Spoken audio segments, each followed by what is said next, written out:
MP3006. El mundo como voluntad y representación por Arthur Schopenhauer. Página 9 a la 10. 6. La superación del mundo. El arte ofrece una liberación momentánea del dolor en cuanto nos permite evadirnos de la servidumbre de la voluntad. Pero no es una solución definitiva ni radical. Si el mal no es un accidente de la historia, si el sufrimiento está enraizado en el origen mismo de la existencia, está claro que la única vía para liberarse definitivamente de él será atacar directamente su causa, la voluntad misma.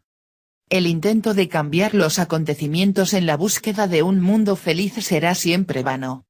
Pues, aparte de que no podremos nunca alterarlos porque pertenecen a una cadena de causas regidas por una necesidad férrea, los acontecimientos son puramente exteriores y no afectan a la esencia de las cosas. Por mucho que intentemos aliviar los síntomas, la gangrena sigue estando ahí y terminará por manifestarse en todo el hedor de su putrefacción. Al final hay que extirpar. Por otra parte, el mal no es más que la otra cara de la maldad, y el que causa el dolor y quien lo sufre se distinguen solo en el fenómeno, no en sí mismos. Igual que nacen juntos, juntos deberán también desaparecer. Así pues, la liberación del dolor habrá de pasar necesariamente por una ética y la redención del mal irá unida a una purificación del espíritu. Vimos antes cómo al dolor esencial de una voluntad perpetuamente insatisfecha se añadían las condiciones fenoménicas como fuente ulterior del sufrimiento. Del mismo modo, a la perversión originaria de una voluntad que, como Schopenhauer repite insistentemente, no debería ser, se suma el velo de Maya como fuente inmediata de inmoralidad.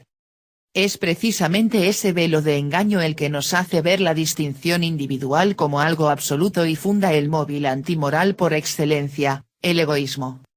Quien vive sumido en el modo de conocimiento fenoménico considera la distinción entre su propio individuo y los demás como algo plenamente real y establece un abismo infranqueable entre su propio ser y los otros. En el otro ser humano ve un mero no yo, de hecho, los demás ni siquiera tienen una existencia propia, solo existen en su representación. Y así, cada cual afirma su voluntad sin límites, aunque ello suponga negar la voluntad de los otros o incluso destruirlos. Porque cada uno es el centro del mundo o, más bien, la totalidad del mundo. Así viven, en mayor o menor medida, la gran mayoría de los hombres, inmersos en el engaño, haciendo daño a los otros y pagando con sufrimiento su maldad. Esa es la condición natural del hombre y, en general, de todos los seres, porque el egoísmo, además de ser el móvil antimoral, es el móvil natural de todos los seres vivientes. La naturaleza es inmoral, como lo es la voluntad que en ella se objetiva. Pero hay algunos casos, tan excepcionales como asombrosos, en los que ciertos individuos consiguen rasgar el velo de Maya y acceder a la verdadera naturaleza de las cosas.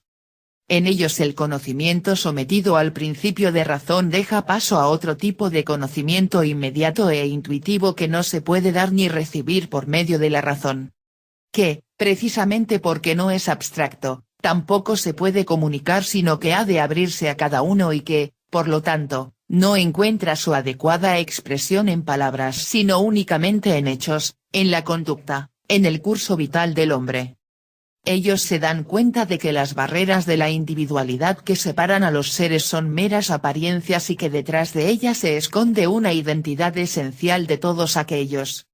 Para esos hombres, el otro no es ya un no yo sino otra vez yo, y el placer y dolor ajeno se convierten en un motivo para su querer de igual o mayor relevancia que los propios.